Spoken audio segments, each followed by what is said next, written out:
She is a single mom barista who brought her twins to work. One runs to the billionaire CEO calling him daddy.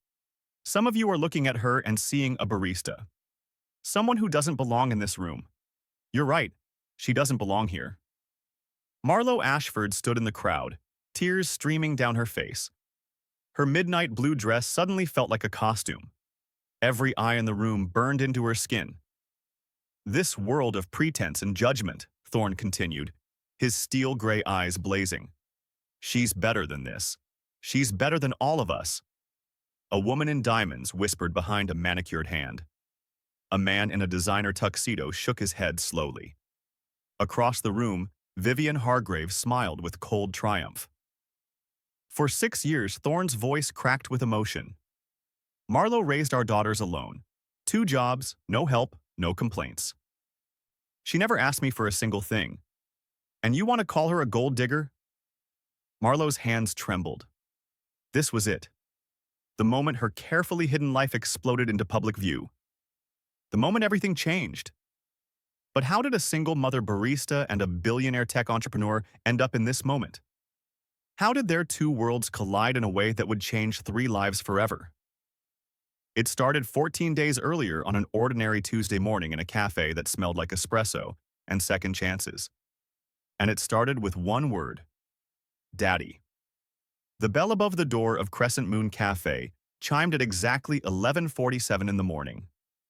Marlo Ashford was wiping down the marble counter when she heard it. That small brass bell that had marked the rhythm of her days for 3 years. Chime, order, serve, clean, repeat. But something made her look up. Later, she would wonder if some part of her already knew. If her body recognized him before her mind caught up, because the cloth in her hand stopped moving. Her breath caught in her throat, and the entire world tilted sideways. Thorne Castellan stood in the doorway. 6 years. It had been 6 years since San Francisco. 6 years since the hotel conference room and the earthquake sirens and the night that changed everything. 6 years since she'd woken up alone in a hotel room with no note and no way to find the man who'd made her believe, just for a few hours, that she deserved something good. He looked different. Older. His dark hair was shorter, more controlled. He wore a charcoal suit that probably cost more than her monthly rent. But his eyes were the same. Steel gray. Serious. The kind of eyes that saw too much. Marlo's hands started shaking. She pressed the damp cloth against the marble counter, trying to ground herself. He hadn't seen her yet. He was scanning the room, probably looking for a table. She could hide in the back. She could send Uni to take his order. She could pretend this wasn't happening. Mommy, can we have more crayons? The small voice came from the corner booth. Marlo's heart stopped completely. No. Oh, God. No. She'd brought Sage and Ren to work today because their usual daycare was closed for a staff training day. They'd promised to be quiet, to stay in the back booth, to color, and not cause trouble. She'd had no choice. Rent was due in 4 days, and she couldn't afford to miss a shift. The twins were supposed to be invisible. But Sage Ashford had never been invisible a day in her 5-year-old life. Marlo turned toward the booth just in time to see Sage stand up on the leather seat. Her daughter's blonde ponytail bounced as she pointed across the cafe with one small finger. Her gray eyes, those unmistakable steel gray eyes, went wide with recognition and wonder. Sage's mouth opened. Time stretched like taffy. Marlo tried to move, tried to speak, tried to do anything. Too late. Daddy! The word rang out across Crescent Moon Cafe like a bell, like a gunshot, like the end of everything Marlo had carefully built. Sage scrambled down from the booth. Her light-up sneakers flashed pink and purple across the polished concrete floor. She was running, actually running, weaving between tables with the fearless certainty of a child who just found exactly what she'd been looking for. Marlo's feet finally unlocked. She rushed forward, her heart hammering so hard she thought it might break through her ribs. Sage, no. Baby, no. But Sage was fast. She crashed into Thorne Castellan's legs and wrapped her small arms around his knees like she'd known him forever. Like she had every right to claim him. The entire cafe went silent. Old Mr. Patterson stopped mid-bite, his fork of avocado toast suspended in air. The couple at table 3 stared openly. Behind the counter, Junie's mouth fell open, the espresso pitcher in her hand tilting dangerously. Thorne looked down at the child attached to his leg. Confusion crossed his face. Then shock. His steel-gray eyes traveled from Sage's upturned face to the back booth, where Wren sat frozen, clutching her coloring book. Then his gaze found Marlo. Recognition hit him like lightning. His lips parted, his eyes widened. The color drained from his face. "You!" The word came out as barely a whisper, but Marlo heard it across the distance between them. She heard everything in that single syllable. Shock, disbelief. The weight of 6 years collapsing into one impossible moment. Marlo reached them. She knelt down and carefully pried Sage's arms from around Thorne's legs. Her daughter felt warm and solid against her chest. Real. Her baby. Her whole world. "I'm so sorry," Marlo said, forcing her voice to work. Her barista voice. Professional. Detached. Like this man was a stranger. "Sir, I'm so sorry. She doesn't do that. I don't know why she did that." But she did know why. Sage had asked about her father every day for the past year. Where is he? What does he look like? Why doesn't he come see us? And Marlo, in a moment of exhausted honesty, had shown her daughter one photo. The only photo she had. A blurry picture from the hotel in San Francisco. Thorne in the background, laughing at something someone said. His steel-gray eyes crinkled at the corners. His face half-turned toward the camera. "You said my daddy has gray eyes just like mine," Sage had said, studying the photo with serious concentration. "That's how I'll know him." And now, here he was. Gray eyes, dark hair, standing in Crescent Moon Cafe like a ghost made flesh. Thorne didn't speak. He just stared at Sage, then back at Wren in the booth. Marlo could see him doing the math. 2 identical little girls, the same age. Both with his eyes, his dark hair, his serious, thoughtful expression on Wren's face, his stubborn chin on Sage's. The math was simple, brutal, obvious. Marlo scooped Sage into her arms and held her tight. The room was spinning. Every customer was watching. She could feel their curiosity like a physical weight. "Baby, you can't just run up to people," Marlo whispered urgently into Sage's ear. "We talked about this." "But Mommy," Sage's voice was loud with innocent confusion. "You said my daddy has gray eyes just like mine, and you showed me his picture. That's him." "Sage," Marlo's voice came out sharp, desperate. She turned back to Thorne and forced herself to meet his eyes. It was a mistake looking directly at him, because she saw everything there, the shock, the questions, the beginning of understanding that was going to unravel everything. "I'm very sorry for the interruption," she said, trying again. Her professional voice was cracking. "Can I get you seated?" But Thorne wasn't listening. His eyes were locked on the back booth where Wren sat, watching the scene with wide, solemn eyes. Twin girls, identical. 5 years old, if he had to guess. Born 9 months after an earthquake tore through San Francisco and sent 2 strangers into a conference room together. How old are they? Thorne's voice was rough, raw. Marlo's throat closed. She couldn't answer. Couldn't breathe. Couldn't do anything but stand there, holding Sage while her carefully constructed world fell apart. "I need to get back to work," she finally managed. "Please excuse us." She turned and hurried back to the booth. Her legs felt like water. She deposited Sage next to Wren and leaned down, her face inches from theirs. Both girls stared up at her with those gray eyes, Thorne's eyes, the evidence of a secret she'd tried so hard to protect. "You two stay right here," Marlo said, her voice shaking. "Do not move. Do you understand me?" Both girls nodded slowly. They looked scared now. They'd never heard Mommy sound like this before. Marlo straightened and forced herself to turn around. Thorne was still standing by the door. He hadn't moved, hadn't sat down. The other customers were starting to whisper now, low murmurs that sounded like wasps. Marlo walked back to him on unsteady legs. She kept her voice low. "I'll get you a table. What can I get you to drink?" We need to talk. I'm working. Marlo. He said her name like a prayer, like an accusation. Coffee or tea? His jaw tightened. She watched the muscle jump beneath his skin. He was angry. Or confused. Or both. She couldn't tell anymore. 6 years had turned him into a stranger wearing a familiar face. Coffee. Black. She nodded and walked away before he could say anything else. Her hands were shaking so badly she could barely hold the coffee pot. Behind the counter, Uni grabbed her arm. Marlo. Oh my God. Is that him? Not now? Is that the guy from San Francisco? The earthquake guy? Junie, please. Not now. Marlo poured the coffee. The liquid sloshed against the sides of the ceramic mug. She carried it to the corner table where Thorne had finally sat down.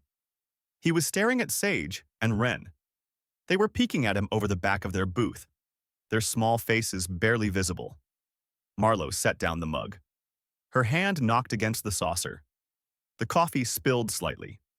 She grabbed a napkin and dabbed at it, focusing on the simple task. Because if she looked at Thorne's face, she was going to fall apart. How old are they? Thorne asked again. 5? When's their birthday? Marlo's throat felt like sandpaper. November 14th. Thorne closed his eyes. She watched him count backward. May. The earthquake was in May. 6 years ago this coming May. 9 months before November. The math was perfect. Damning. When he opened his eyes again, they were dark as storm clouds. Why didn't you tell me? The question hung between them. Marlo felt 6 years of exhaustion and fear and loneliness surge up in her chest. I didn't have your number. I didn't have your last name. I had Thorne from Seattle and nothing else. You could have. Could have what? Her voice came out sharper than she intended. Put an ad in the paper? You left the next morning. I woke up and you were gone. I had a flight. I left you a note. I never got a note. They stared at each other across the table. 6 years of missed connections and misunderstandings stretched between them like a canyon neither of them knew how to cross. Thorne ran a hand through his hair. The gesture was familiar. She remembered it from that night. When he was thinking hard about something. When he was trying to solve a problem. Are they mine? The question was quiet. Almost afraid. Marlo wanted to lie. She wanted to tell him to leave and forget he'd ever walked into Crescent Moon Cafe. She wanted to protect her daughters from this man, with his expensive suit and his complicated life. But she looked at Sage and Ren, and she couldn't. Yes. The word was barely a whisper, but it hit like a bomb. Thorne sat back in his chair. His hands gripped the edge of the table. She saw them shaking. I want a DNA test. Of course he did. Rich men didn't take chances. They dealt in proof and contracts and certainty. They didn't take the word of a barista they'd spent one night with 6 years ago. Fine, Marlo said, but then you leave us alone. Like hell I will. You can't just... They're my daughters. Thorne's voice was low but fierce. If that test comes back positive, everything changes. Nothing changes, Marlo shot back. We've been fine without you. We don't need... Don't. He held up a hand. Don't tell me you don't need help. Look at this place, Marlo. His eyes swept over the cafe, the worn leather booths, the modest fixtures. Then they came back to her worn sneakers and her stained apron, and the exhaustion she couldn't quite hide anymore. You're working double shifts with 2 kids in a cafe booth. Don't tell me you're fine. Shame and fury burned through Marlo in equal measure. How dare he? How dare he walk in here after 6 years and judge her life? Judge the choices she'd had to make alone? Get out. Marlo, get out. Thorne stood slowly. He pulled out his wallet. He left a $100 bill on the table for a coffee he hadn't touched. My lawyer will contact you tomorrow, he said quietly. Please, just let me do this right. Then he walked out. The bell chimed softly behind him. The sound felt like the closing of a door, or the opening of one. Marlo couldn't tell which. She stood alone in the middle of the cafe, feeling the weight of every eye on her. Mr. Patterson went back to his avocado toast. The couple at table 3 whispered furiously to each other. Uni was staring from behind the counter with an expression of shock and sympathy. Marlo took a shaky breath. She pocketed the $100 bill and cleared the untouched coffee. Then she went back to the booth where her daughters sat quietly. They looked scared, confused, too young to understand what had just happened, but old enough to know it was big. "Is that man really our daddy?" Ren asked. Her voice was so quiet Marlo almost didn't hear it. Ren was the thoughtful one, the observer. Where Sage rushed in, Ren held back and watched and processed. Now she was watching her mother with those serious gray eyes and waiting for the truth. Marlo slid into the booth and pulled both girls close. They smelled like crayons and the apple juice they'd had with lunch. They felt small and warm and perfect, her whole world in 2 small bodies. "I don't know, baby," Marlo whispered. "I just don't know." But she did know, and that was the problem. Before we continue with Marlo's journey, I need you to do something for me. If you've ever felt judged for your past, if you've ever had to build something from nothing, if you've ever been terrified of letting someone in, hit that like button right now. Share this video with someone who needs to hear that courage looks like showing up even when you're scared. And subscribe to MR Wellington Story Hour, because every week, I bring you stories that remind us what really matters. Now, let's see what happens next. The rest of Marlo's shift passed in a blur. She took orders and served lattes and refilled water glasses on autopilot. Her mind was 6 years away. 6 years back in a hotel conference room in San Francisco while the world outside tore itself apart. She'd been 22, young and stupid and so tired of being alone. She'd aged out of foster care at 18 with nothing but a high school diploma and a burning determination to be something more than a statistic.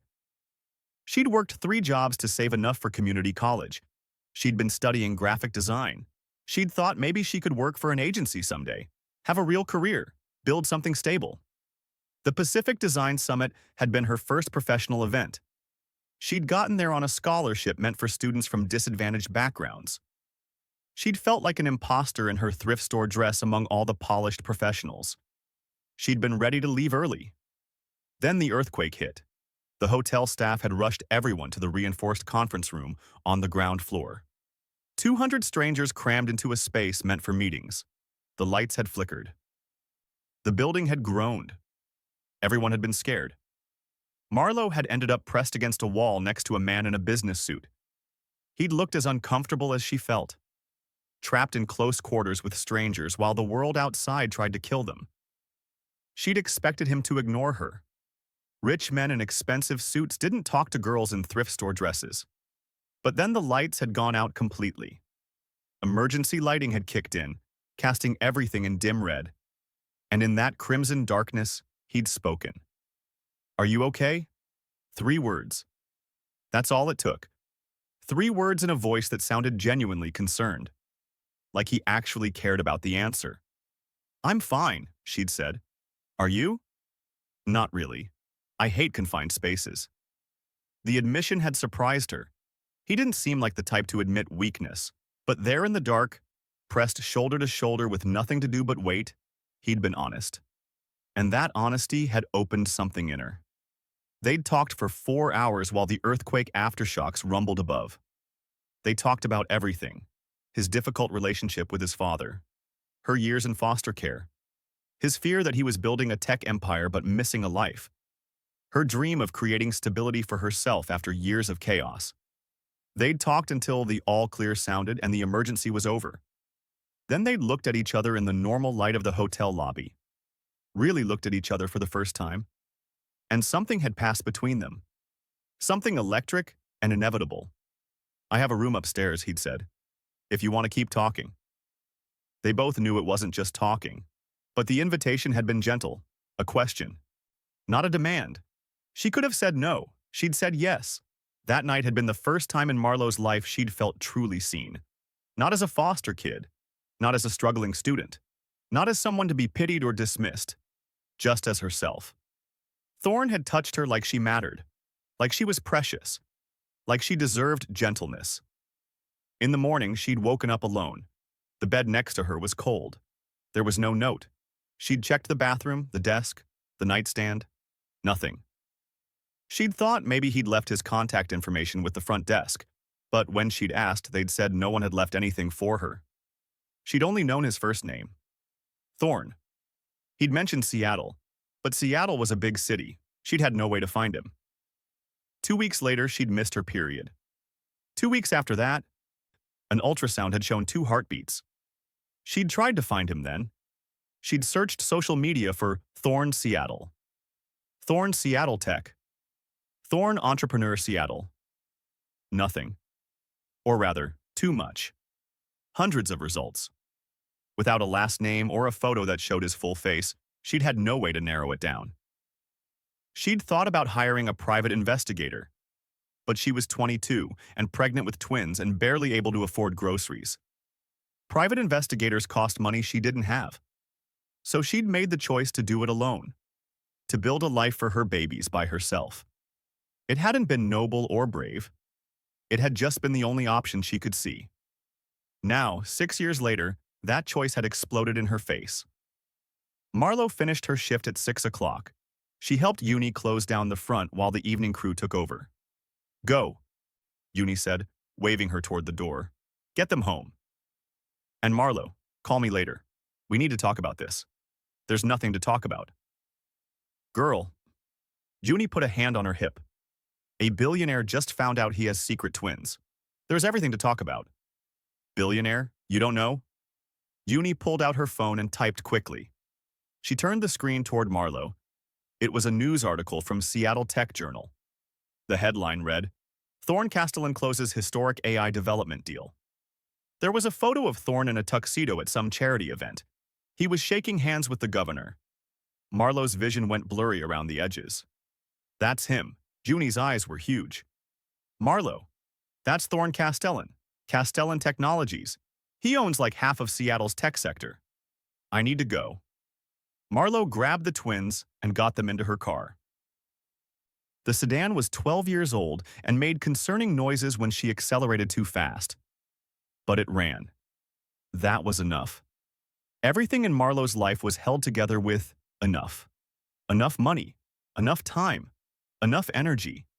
She lived in a constant state of barely enough. The drive to their apartment took 15 minutes. They lived in South Seattle in a converted garage studio behind a main house. It was small. One main room with a kitchenette in the corner. A tiny bathroom. 2 twin beds pushed against one wall for the girls. A futon against the other wall for Marlo. $750 a month including utilities. It was all she could afford. She got the girls inside and started their evening routine. Bath time, pajamas, dinner. She made macaroni and cheese from a box and cut up apple slices. The girls ate at their small folding table while Marlo cleaned up. "Mommy." Sage's voice was small. "Yes, baby." "Why did that man leave?" Marlo's hands stilled in the dishwater. She turned around. Both girls were watching her with identical expressions of confusion. "I don't know, sweetheart." "Was he really our daddy?" Ren asked. The question hung in the small space. Marlo dried her hands on a towel and sat down at the table with them. She needed to be honest. As honest as she could be with 5-year-olds. "I think so." "Yes." "Then why doesn't he live with us?" Out of the mouths of babes. How did you explain to kindergartners that their father hadn't known they existed? That their mother had been a one-night mistake he'd walked away from? That the world was more complicated than their small, safe routine suggested? "Sometimes grown-ups make things complicated," Marlo said carefully. "But I want you to know something. I love you both more than anything in the whole world. And nothing is going to change that." "Okay?" "Okay," they said in unison. But Sage wasn't done. "Will we see him again?" "I don't know." "I hope we do," Sage said. I liked his eyes. They looked like Ren's. After dinner, Marlo got the girls ready for bed. She read them their favorite story about a rabbit who couldn't find her way home. Sage fell asleep halfway through. Ren lasted until the end, then curled up next to her sister. Marlo turned out the light and stood in the doorway for a long moment. She watched them sleep in the dim glow of their nightlight. Their faces were peaceful, innocent. They had no idea their world was about to change. Her phone rang at 9:30. She was sitting on the futon, staring at the wall, trying not to think about anything. The number was local, but unfamiliar. Hello? Is this Marlo Ashford? Yes. My name is David Chen. I'm an attorney representing Thorne Castellan. He's asked me to contact you regarding paternity testing for your daughters. Marlo's stomach dropped. That was fast. It had been less than 12 hours since Thorne walked out of the cafe. I see. Mr. Castellan would like to arrange for a DNA test as soon as possible. We can have a nurse come to your home at your convenience.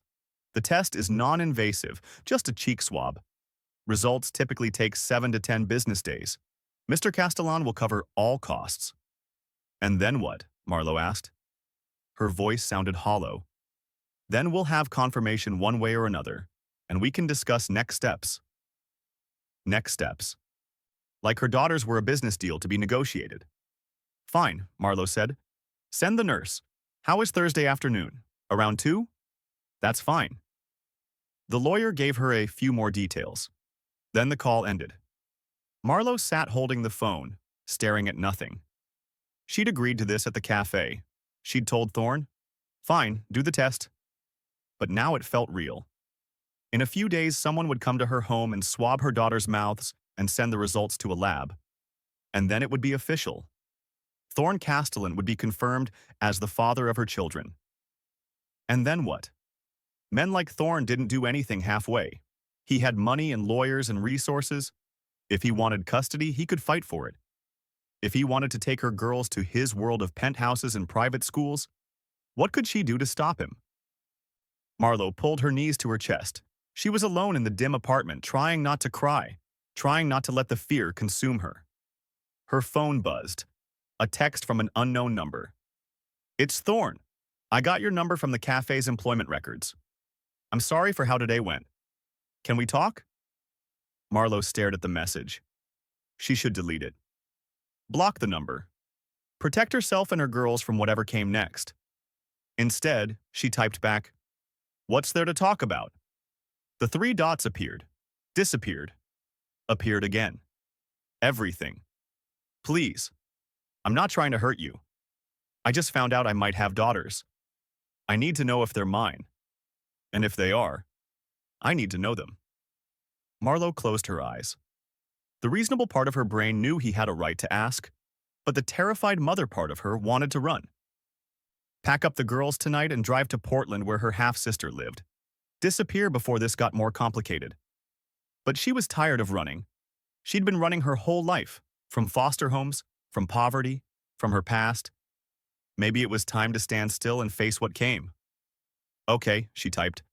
After the test, after we know for sure, then we can talk. Thank you. She didn't respond. She turned off her phone and sat in the dark, listening to her daughters breathe in their sleep. Thursday came too fast. Marlo had Wednesday off, so she spent the day cleaning the already clean apartment. She scrubbed the kitchenette counter. She organized the girls' toys into bins. She folded their clothes and refolded them. Anything to keep her hands busy and her mind occupied.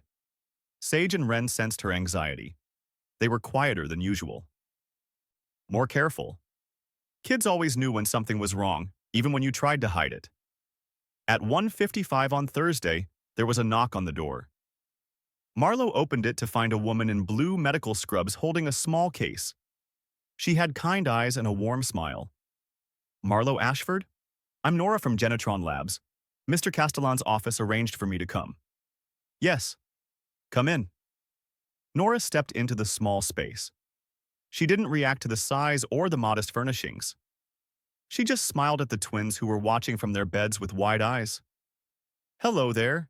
You must be Sage and Wren. How did you know our names? Sage asked. Your mommy told me. I'm here to do a very quick test. It won't hurt at all. It's like brushing the inside of your cheek with a soft cotton tip. She opened her case and pulled out paperwork. Marlo signed the consent forms with shaking hands. She was making this official, making it real. There was no going back after this. Okay, who wants to go first? Me, Sage said immediately. Nora swabbed the inside of Sage's cheek quickly and efficiently. Sage giggled. That tickles. See? All done. You're very brave. Ren went next. She was more hesitant, but she sat still and let Nora complete the test. Then it was over. Nora sealed the swabs in tubes and labeled them carefully. Results will be ready in 7 to 10 business days. Both you and Mr. Castellan will receive copies by secure mail. Thank you, Marlowe managed. After Nora left, Marlowe sat on the edge of the futon and stared at the closed door. It was done. In a week or so, she'd have official confirmation of what she already knew. Thorne Castellan was the father of her children, and then her carefully built life would change forever. The days crawled by. Marlowe went to work. She took care of the girls. She tried to act normal, but everything felt like she was waiting for the other shoe to drop. On day 5, Thorne called. Hello, Marlowe, it's Thorne, like she wouldn't recognize his voice. Hi. The nurse confirmed the samples were collected. Yes. There was a pause. She could hear him breathing on the other end of the line. I know we said we'd wait for the results, but I was wondering if I could see them. The girls. Before we know for sure. No. Why? Because it'll confuse them. Children are more adaptable than we think, Thorne said. And if they are mine, I've already missed 5 years. I don't want to miss another day. And if they're not yours, Marlowe shot back, even though she knew the argument was hollow.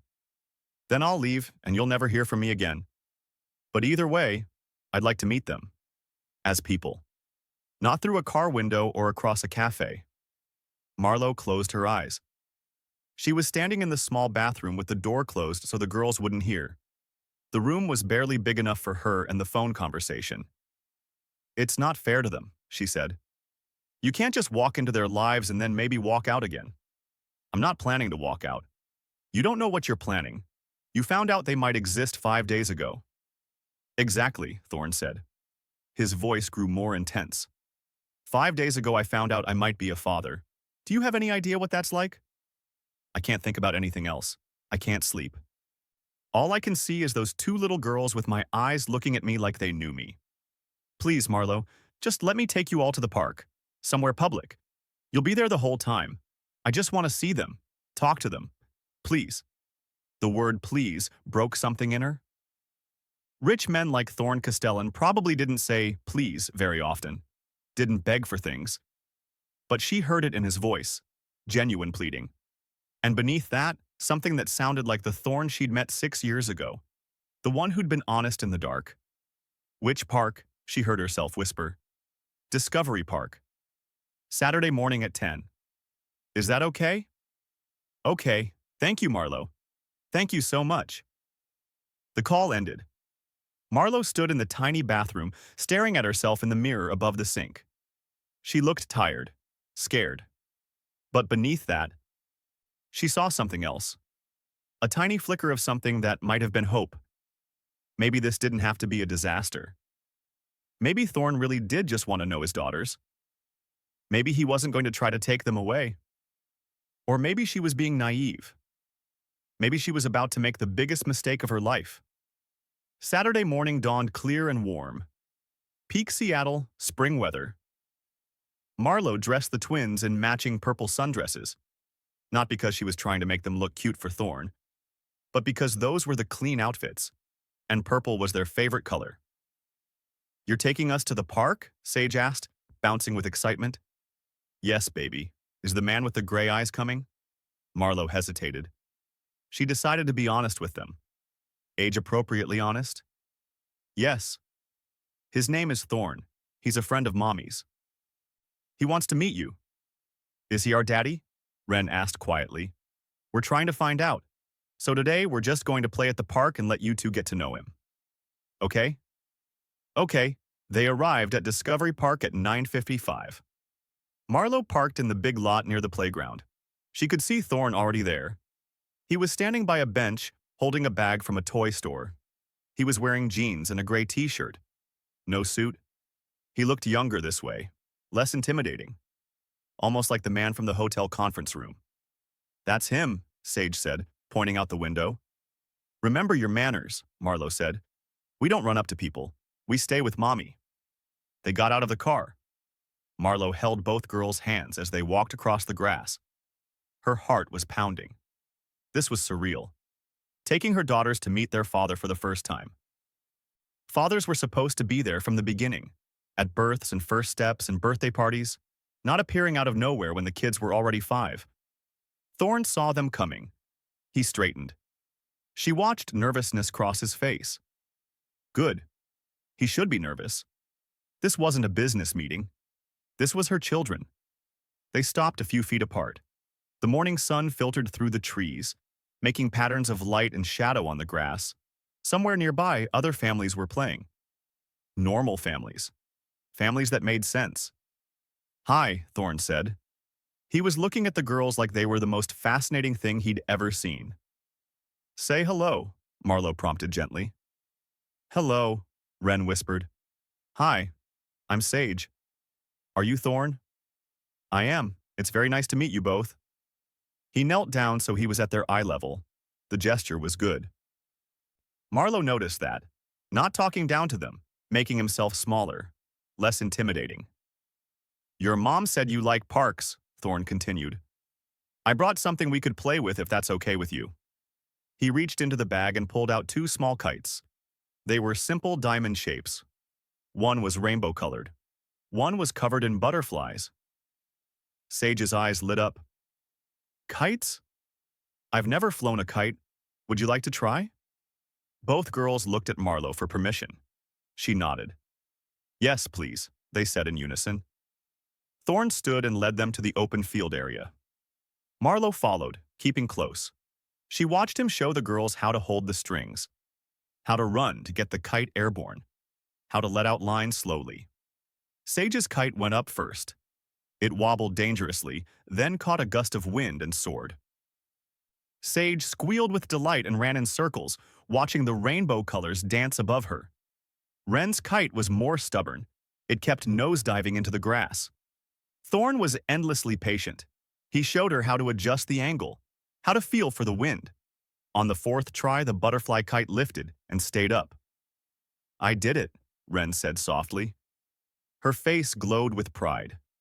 You did. You're a natural. They flew kites for 30 minutes. Thorne ran with Sage when she wanted to see how high the rainbow kite could go. He stood with Wren and pointed out shapes in the clouds while her butterfly kite drifted peacefully overhead. Marlo sat on a bench and watched.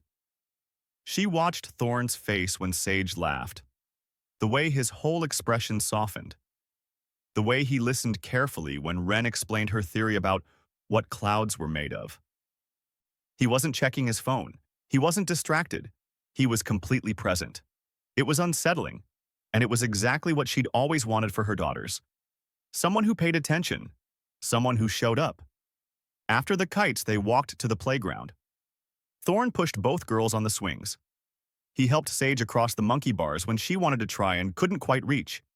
He sat in the sand with Wren and helped her build an elaborate castle. Around 11, an ice cream cart came by. Thorne looked at Marlo for permission. May I? She hesitated. She didn't want him buying things for them. Didn't want them to think this was about money or gifts. But it was just ice cream, and the day was warm, and the girls were staring at the cart with hopeful eyes. Okay, she said. Thorne bought 4 small cups of vanilla. He handed them out, including one for Marlo. She took it automatically, then realized he hadn't gotten one for himself. Aren't you having any? Marlo asked. I'm okay. I just like watching you enjoy it. Sage's face was already covered in ice cream. Wren was eating hers carefully, one small spoonful at a time. They were so different, these twins. 2 halves of one whole. Both perfect. Both hers. When the ice cream was gone, Thorne helped clean their hands and faces with wet wipes he'd brought in his pocket. He'd come prepared. Marlo noticed that too. He'd thought about what kids might need. Wet wipes. Sunscreen that he'd offered earlier. A small first aid kit visible in his bag. Eventually, the girls started getting tired. It was almost noon. They'd been playing for 2 hours. Sage was getting whiny. Wren was rubbing her eyes.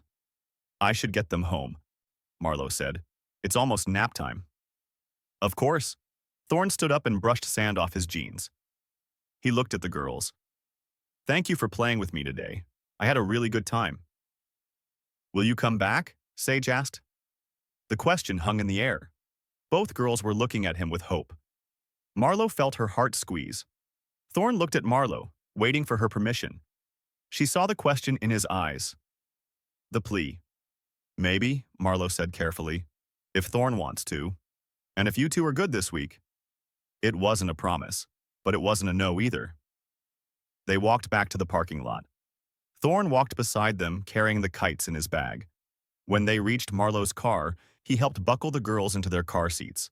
His hands fumbled a little with the straps. He clearly didn't know how car seats worked, but he tried. He asked Marlowe to check his work. Goodbye, Thorne, Wren said as he closed the car door. Goodbye, Wren. Goodbye, Sage. Bye, Thorne, Daddy, Sage said. The whole world stopped. Marlowe's hands froze on her car keys. Thorne's face went completely still. Sage, Marlowe said quickly. His name is just Thorne, remember? But you said he might be our daddy. So he's Thorne Daddy until we know for sure. The logic was 5-year-old perfect and devastating. Thorne's eyes filled with tears. He blinked them back quickly, but Marlowe saw them. She saw the emotion breaking through his careful control. Goodbye, Sage, he managed. See you soon. Marlowe got into the driver's seat. She started the engine. In the rearview mirror, she could see Thorne standing in the parking lot, watching them drive away. That night, after the girls were in bed, Marlowe sat on the futon with her phone in her hands. She opened her messages. There was one from Thorne, sent an hour ago. Thank you for today. It meant everything. She stared at the words for a long time. Then she typed back, They liked you. I liked them. They're incredible, Marlowe. You've done an amazing job. Marlowe felt her throat tighten. When was the last time someone had acknowledged how hard she'd worked, how much she'd sacrificed? She couldn't remember. Thank you, she typed. That means a lot. The 3 dots appeared. Can I see them again next week? She should say no. She should keep her boundaries firm until the test results came back. But Sage and Wren had been happier today than she'd seen them in months. They'd asked about Thorne Daddy all afternoon. When would they see him again? Could they show him their drawings? Did he like dinosaurs? Because Sage really liked dinosaurs. Yes, Marlowe typed. Same time next Saturday. I'll be there. She put the phone down and lay back on the futon. The ceiling fan turned slowly above her head. Round and round in the same circle. Her whole life felt like that fan. The same routine over and over. Work and home and survival. She'd built something safe, but small, predictable, but limited. Thorne Castellan had just stepped into that circle and made it bigger, scarier, full of possibilities she'd stopped letting herself imagine.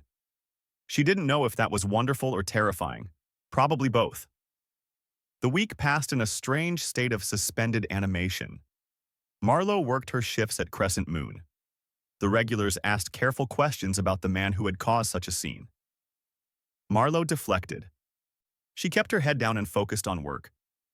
Junie cornered her during a break. So when do the test results come back? Any day now. And then what? Then I guess we figure out what co-parenting looks like. Junie studied her carefully. You like him. I don't even know him. But you did once. 6 years ago. Marlowe looked away. That was one night. People aren't the same as they were in one night. Maybe not. But girl, I saw how he looked at those babies. That man is hooked. Results or no results, he's not going anywhere. That's what I'm afraid of. Saturday came again. This time, Thorne suggested the Seattle Children's Museum. Marlowe met him there after her lunch shift. The girls were vibrating with excitement. Inside the museum, Thorne let the twins lead. They wanted to see the water exhibits first, then the giant kaleidoscope, then the pretend grocery store where they could scan items and pack bags. Thorne played along with everything. He pretended to buy groceries from Sage. He helped Ren stack blocks in the physics exhibit. He watched them put on a puppet show and applauded enthusiastically at the end. 3 hours flew by. When they left, the girls were exhausted but happy. Thorne walked them to Marlowe's car. "Can I give you all a ride home?" "My car is right there." He gestured to a black SUV a few spots over. Marlowe looked at her old sedan, then at her tired daughters, then at Thorne's hopeful face. Okay. The drive to her apartment was quiet. The girls dozed in the back seat. Thorne drove carefully, checking his mirrors, stopping fully at stop signs. When they pulled up to her building, he put the car in park but didn't turn it off. "Marlowe, I've been thinking." "About what?" "Your apartment. It's small for 3 people, and I know the daycare you use. I looked into it. It's fine, but there are better options. I could help. I could set up an account for expenses, for a bigger place, for a top-rated preschool. You wouldn't have to worry." There it was, the money. Marlowe had been waiting for it. It was the tool men like Thorne knew how to use. Throw money at problems until they disappeared. "No." Thorne looked surprised. "Why not?" "Because I provide for my children. We don't need your money. But you could have more. It would make your life easier. You work all the time. You're exhausted. This could help." "I said no," Marlowe repeated. Her voice was harder now. "We're not a problem for you to fix with a check. We're fine." "You keep saying that," Thorne said, frustration creeping into his voice. "But you're not fine. You're barely holding on. Let me help. I don't want your help." "Not like that?" "Then how?" His hands tightened on the steering wheel. "How do I help if you won't let me? You show up. You be consistent. You don't try to buy them or change our life into what you think it should be. That's how." Thorne was silent. His phone started ringing on the console. The screen showed a woman's name. "Vivian." "You should get that," Marlowe said. "It's not important." But the phone rang again. Same name. Marlowe got out of the car. She quickly unbuckled the girls and got them out. Sage was mostly asleep. Ren was rubbing her eyes. "Thank you for the museum," Marlowe said through the open car door. "Marlowe, wait. I'll call you when the results come in." She closed the door and carried Sage toward the apartment. Ren held her hand and walked beside her. Behind them, she heard Thorne answer his phone. His voice was sharp, annoyed. "Vivian, this isn't a good time." Marlowe kept walking. She didn't look back. Tuesday morning, the mail came. Marlowe had the day off. The girls were at kindergarten. She was doing laundry in the shared facilities when the mail carrier knocked on her door. "Package," he called. Marlowe opened the door. The carrier handed her a large envelope. It was from Genetron Labs. Her hands started shaking. This was it. The results. The official confirmation of what she already knew in her bones. She took the envelope inside. She set it on the counter. She stared at it for 10 minutes without opening it. Her phone rang. "Thorne, I got mine," he said. His voice sounded strange. "Tight. I got mine too. Have you opened it?" "No? Can I come over?" She should say no. She should open this alone, process it alone. But her hands wouldn't stop shaking and her chest felt too tight and she couldn't breathe properly. "Yes," she whispered. "I'm on my way." 20 minutes later, there was a knock on the door. Marlowe opened it to find Thorne standing there. He was wearing a suit like he'd come from a meeting. In his hand, he held an envelope identical to hers. Already torn open, their eyes met. 6 years of history and pain and missed chances hung between them. "Can I come in?" She stepped aside. He walked into her small apartment. She watched him take it in. Really take it in this time. The futon that doubled as her bed, the plastic storage bins that served as closets, the hot plate and mini fridge, the cramped quarters where she'd raised 2 children alone. She saw something in his eyes. Not judgment, not pity. Something else. "Don't," she said quietly. "Don't what?" "Don't look at my life like it's something to be fixed." "I wasn't." Thorne closed his eyes and took a breath. When he opened them, The expression was softer. I was thinking that you did all this alone. That you built a life for them in impossible circumstances. I was thinking you're the strongest person I've ever met. The words knocked the air from Marlowe's lungs. Let's open it together, Thorne said gently. He gestured to her unopened envelope on the counter. I can't. Why not? Because everything changes after this. Everything already changed. The moment Sage called me daddy in that cafe. This just makes it official. He had a point. Marlowe picked up the envelope with trembling hands. Thorne moved to stand beside her. Not touching, but close. She could smell his cologne. Cedar. It brought her back to that hotel conference room. To an earthquake. To a night when anything felt possible. Together? He asked. She nodded. She slid her finger under the flap and tore it open. She pulled out the papers. There was a lot of technical language, graphs and numbers that meant nothing to her. Then she saw the names. Alleged father, Thorne, Michael Castellan. Child, Sage, Marlowe, Ashford. Probability of paternity, 99.99%. Her eyes moved down the page. Child. Wren, Grace, Ashford. Probability of paternity, 99.9%. The words, is not excluded as the biological father and considered conclusive, jumped out at her. She read the lines over and over until they blurred. What does it say? Thorne's voice was rough, desperate. She looked up at him. Tears were streaming down her face. It says you're their father. Both of them.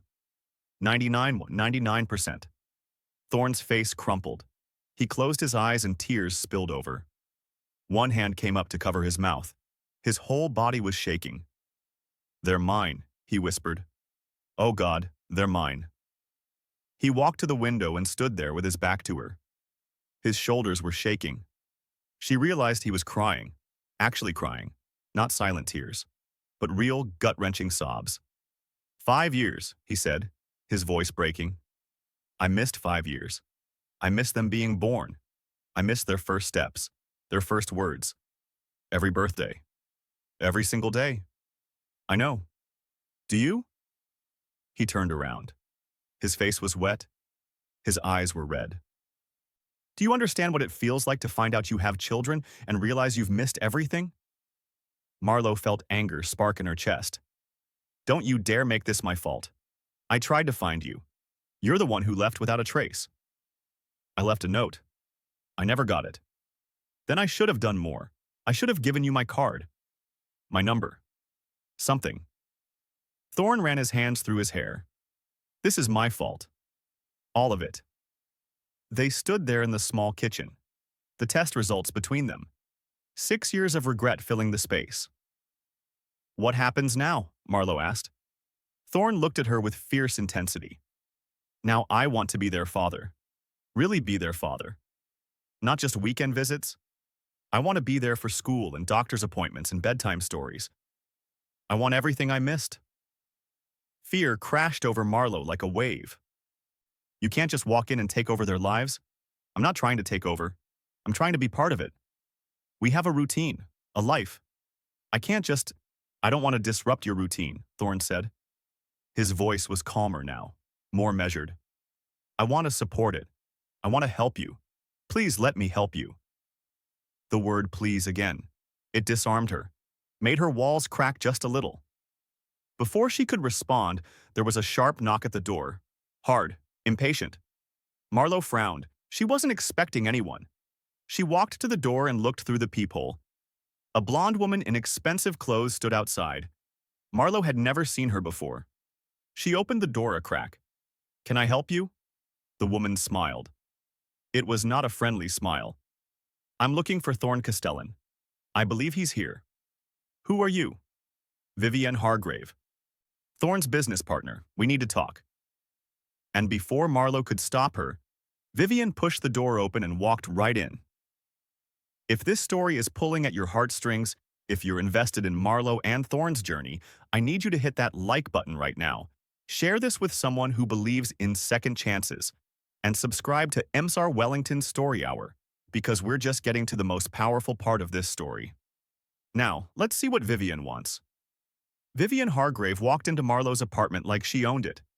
Her heels clicked on the cheap linoleum floor. Her eyes swept over the small space with barely concealed disgust.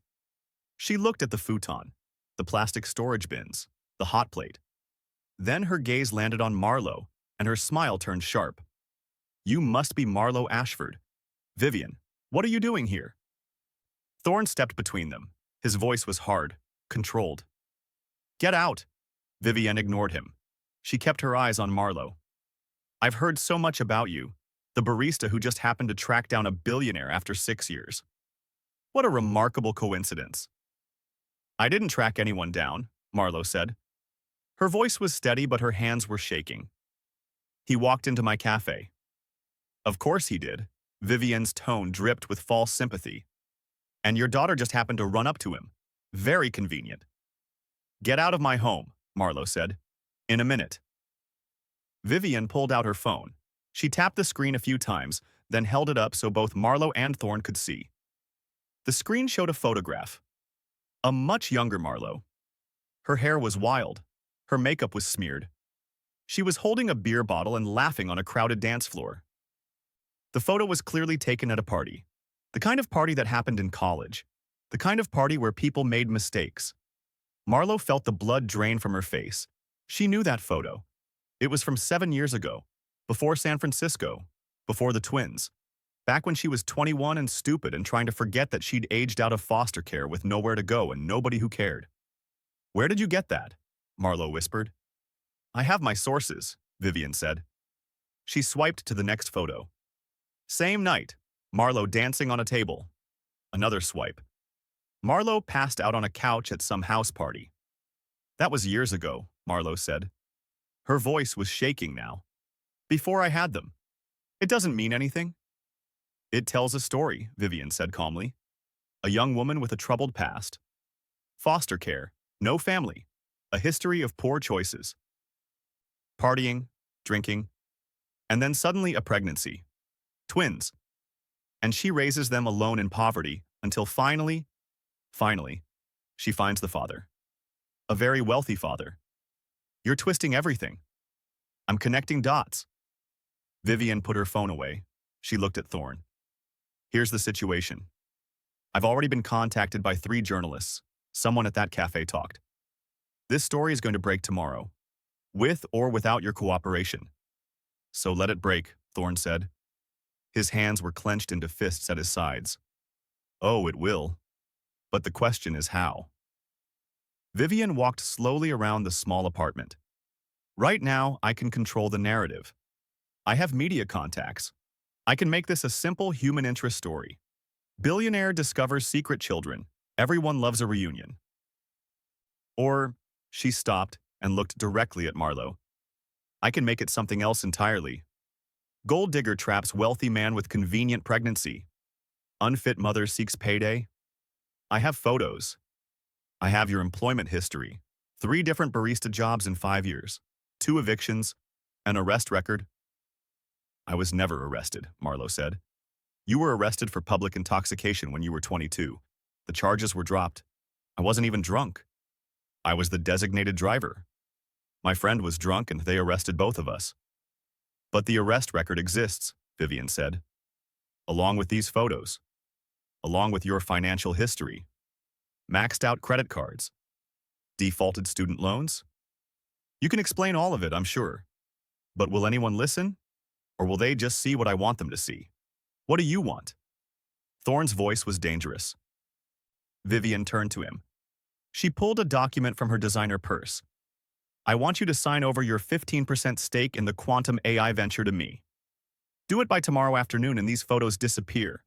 I forget I ever saw them. The media gets a nice, clean story about family reunification. Everyone wins." Thorne stared at her. Marlowe could see the muscle in his jaw working. The quantum AI venture was Thorne's next big project. Marlowe didn't know much about tech development, but she'd heard him mention it on the phone. It was supposed to be worth millions, maybe hundreds of millions. "You're blackmailing me." "I'm offering you a choice," Vivian corrected. "Your company or your reputation?" "Well, her reputation." She gestured to Marlowe. But I assume you care about that now. You're insane. I'm practical. Vivian walked to the door. She paused with her hand on the knob. Think about it, Thorne. Is 15% of one project worth having this woman's past splashed across every news site in the country?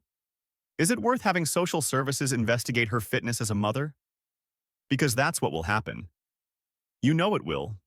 Photos of her partying, her arrest record, her poverty.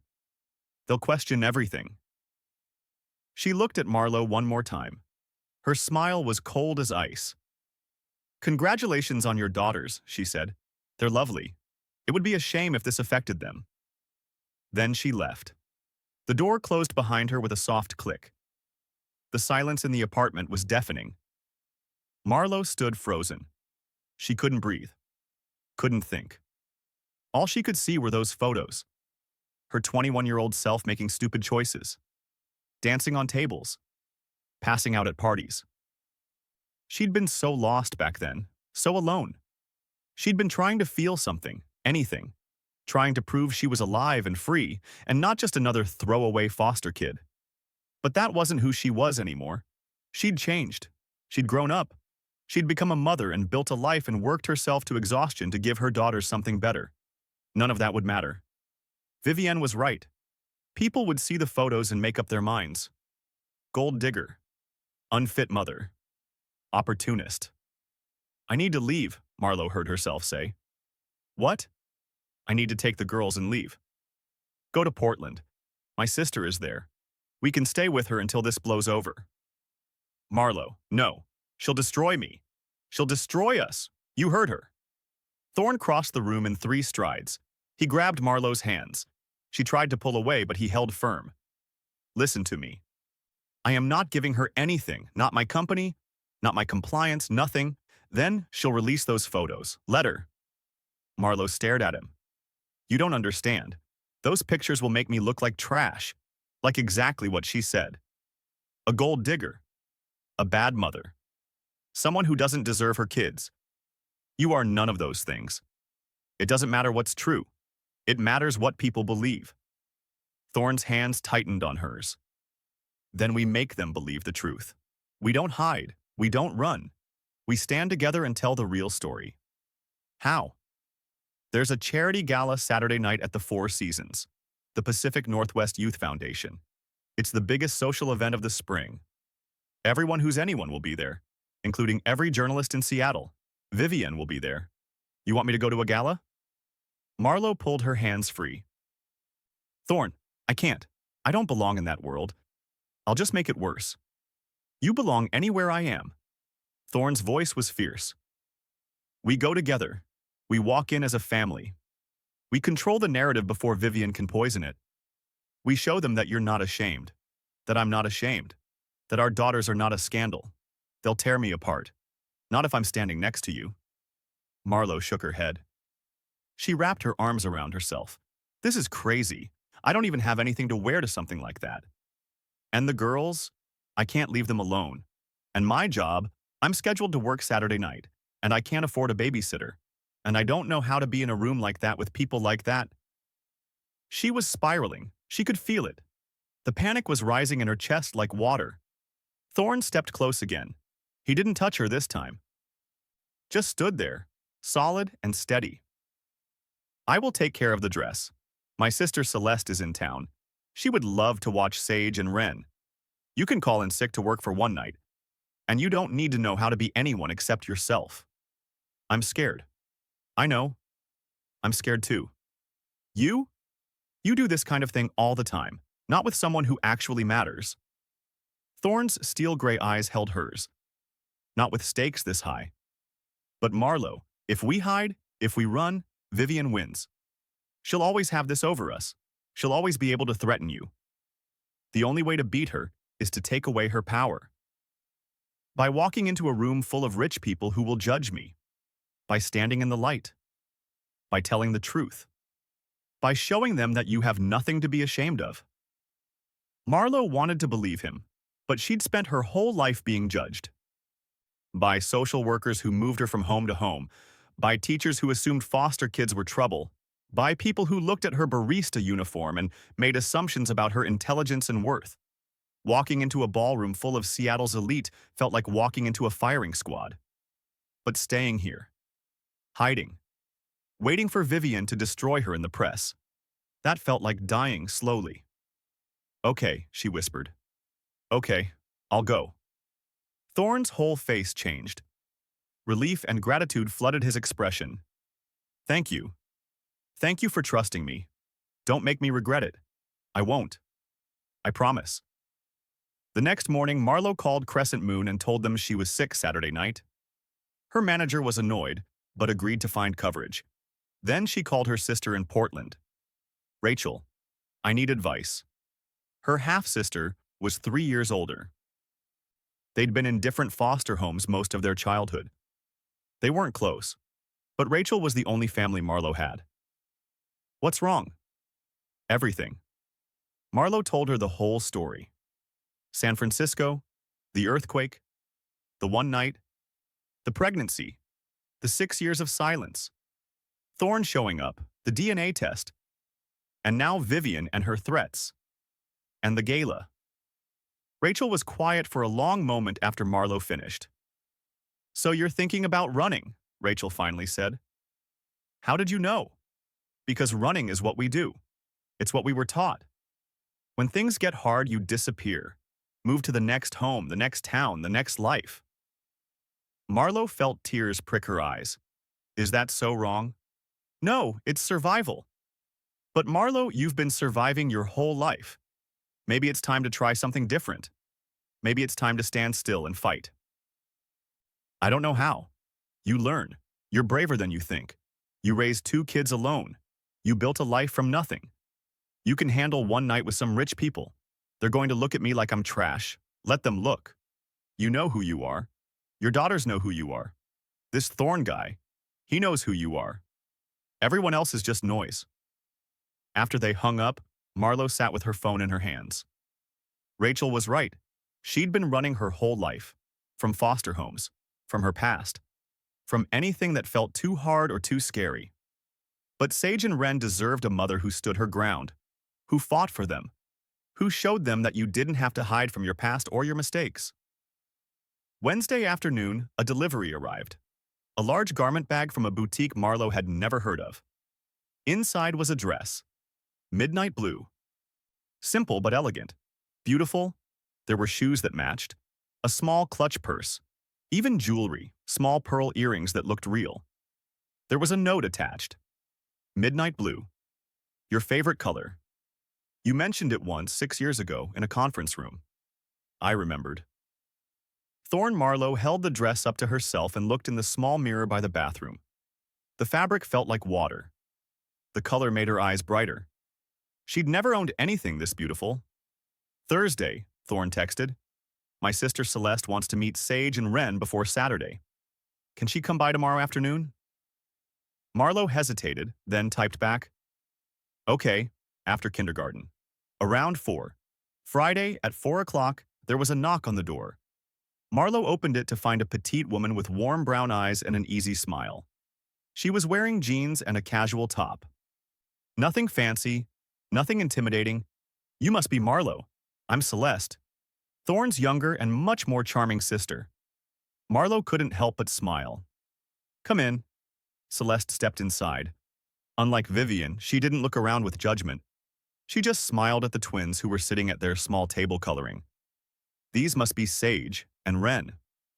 Oh my goodness, you two are beautiful." Sage looked up. "Are you Thorne Daddy's sister?" "I am." "Which makes me your Aunt Celeste, if that's okay with you." Both girls nodded solemnly. Celeste sat down at the small table. "What are you coloring?" "Dinosaurs," Sage said. "Clouds," Ren added. For the next hour, Celeste colored with the girls. She asked them questions about their favorite things. She listened to Sage's elaborate story about a dragon who ate too much ice cream. The morning after the gala, Marlo woke to sunlight streaming through her small apartment window. For a moment, she forgot everything. The ballroom, Vivian's threats, Thorne's speech, the cameras. Then her phone buzzed. and buzzed again. And again. She picked it up with trembling hands. Notifications flooded her screen. Text messages, emails, social media mentions. Her heart hammered as she opened the first article. Seattle CEO defends mother of secret twins in powerful gala speech. The headline was accompanied by a photo of her and Thorne on the red carpet. She looked terrified but determined. He looked protective, proud. She scrolled through the comments. This is what real love looks like. He chose his family over his reputation. Respect. That speech made me cry. Beautiful story. Not all the comments were kind. Some people still questioned her motives, still called her opportunistic. But the overwhelming majority were supportive, compassionate, human. Marlo set down her phone and walked to the girls' room. Sage and Ren were still asleep, curled together in Sage's bed like they always did when they were scared or excited. Their faces were peaceful, innocent. They had no idea their world had just shifted on its axis. A soft knock came at the door. Marlo checked the peephole. Celeste, Thorne's sister, holding a bag from their favorite bakery. Thought you might need breakfast, Celeste said when Marlo opened the door. And maybe some company. Marlo let her in. They sat at the small kitchen table while Sage and Ren slept, eating croissants and drinking coffee. You were incredible last night, Celeste said, walking across that ballroom. That took guts. I was terrified. Bravery isn't the absence of fear. It's doing the thing anyway. Marlo smiled weakly. Your brother said something similar. He's right. And Marlo? He meant every word he said up there. About you, about the girls, he's all in. I know, that's what scares me. Why? Because what if it doesn't work? What if we try this, whatever this is, and it falls apart? Sage and Ren will be the ones who get hurt. Celeste reached across the table and squeezed her hand. Or what if it works? What if you build something beautiful together? Don't let fear rob you of that possibility. The weeks following the gala were an adjustment. Thorne flew back to Seattle for work but returned every weekend. He called every night at 7 o'clock to talk to the girls. What did you learn today? He'd ask. Sage would launch into elaborate stories about her day. The butterfly they saw at recess, the song they learned in music class, how she'd helped Ren tie her shoes. Ren would share quieter observations, the shapes she saw in the clouds, the colors in her art project, the book the teacher read about a brave little mouse. Thorne listened to every word like it was the most important thing he'd ever heard. He didn't just show up on weekends. He integrated himself into their routine. He picked the girls up from school on Fridays so Marlo could work a full shift. He took them to the park on Saturday mornings so Marlo could study. Study for what? He'd asked when she mentioned it. I want to go back to school, nursing. Thorne's face had lit up. That's amazing. What do you need? Childcare help? Time? I can cover tuition with financial aid. Let me help with childcare costs, not as a handout, as my responsibility as their father. We split the expenses. Marlo had agreed. It felt different than him trying to rescue her. This felt like partnership. 3 months after the gala, Marlo enrolled in Seattle Community College's nursing program. Part-time, 2 evenings a week, plus online coursework. But it was a start. Thorne helped her move to a new apartment. Still modest, but bigger. 2 bedrooms. Sage and Ren finally had their own room. Marlo had a futon in the living room that folded out into a bed. You could have a house, Thorne had said. I could help you buy something. Not yet. Let me do this at my own pace. He'd respected that. 6 months after the gala, Marlo stood in the backyard of a small house in North Seattle. Not a mansion, not even a big house. Just a modest 3-bedroom with a yard where Sage and Ren could play. Thorne had helped her qualify for a mortgage. Her new job as a nursing assistant at Seattle Children's Hospital paid better than the cafe. Combined with child support that Thorne insisted on providing, she'd been able to qualify. The house was hers. In her name. Something permanent. Something that couldn't be taken away. She stood at the kitchen window watching Thorne help the girls build a fairy garden in the backyard. Sage was digging holes with intense focus. Ren was carefully arranging rocks. Thorne was following their instructions, his expensive jeans covered in dirt. Uni appeared beside her with 2 glasses of iced tea. Look at him. A billionaire on his knees planting flowers because a 5-year-old told him to. Marlo smiled. He's a good dad. And you two? We're figuring it out. You've been figuring it out for 6 months. Rome wasn't built in a day. The truth was, Marlo didn't know what she and Thorne were building. They were co-parents, friends. Sometimes when he looked at her, she saw something more in his eyes. And sometimes when he was playing with the girls or helping with bath time or reading bedtime stories, she felt something more in her heart. But they were taking it slow, building trust, showing up for each other, for Sage, for Ren. One Saturday evening, after the girls were in bed, Thorne and Marlo sat on the back porch of her new house. The Seattle sky was turning purple and orange. I have something to tell you, Thorne said. What? Vivian is out. She sold her stake in Castellan Development. She's moving to San Francisco. Marlo felt a weight lift. Really? Really? After the gala, after the article, she lost credibility. Investors started questioning her judgment. She realized she couldn't win, so she's cutting her losses. Good. They sat in comfortable silence. Marlo? Yeah? Are you happy? The question caught her off guard. She thought about it. Really thought about it. Yes, she said. I am. For the first time in a long time, I'm actually happy. Me too. Thorne reached over and took her hand. The gesture was simple, but it meant everything. Thank you, he said. For what? For giving me a chance, for letting me into their lives, for trusting me even when you were scared. Thank you for showing up, for being consistent, for proving that you meant what you said. He squeezed her hand gently. I meant every word. I still mean it. Every day, I choose you. I choose them. I choose this. Marlo looked at their joined hands. 6 months ago, she'd been terrified of this man. Terrified he'd take her daughters. Terrified he'd disrupt their lives and disappear. Instead, he'd become the most stable, consistent presence they'd ever had. Thorne? Yeah? I'm glad you walked into that cafe. Me too. Best coffee I never drank. They both laughed. Inside, through the window, Marlo could see the girls' bedroom. Their nightlight glowed softly. 2 small beds. 2 sleeping children who would wake up tomorrow knowing they were loved. By their mother, by their father, by a family that didn't look like anyone else's but was theirs.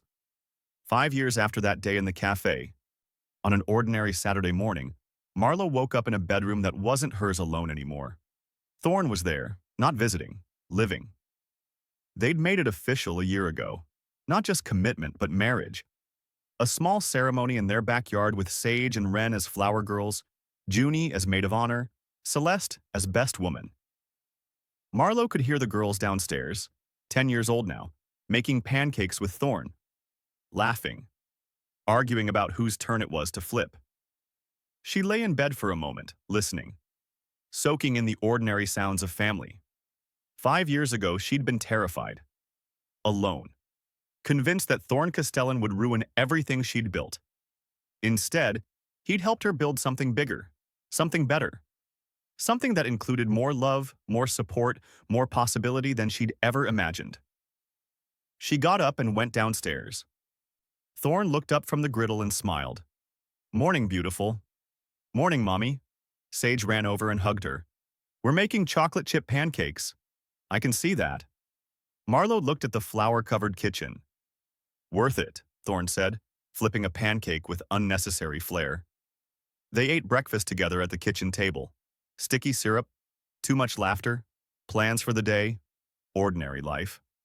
After breakfast, while Thorne cleaned up and the girls got ready for soccer practice, Marlo stepped into the backyard. The morning sun was warm on her face. She thought about that girl in the cafe 5 years ago, terrified, protecting her secret, convinced she had to do everything alone. She wished she could go back and tell that girl, it's going to be okay, better than okay.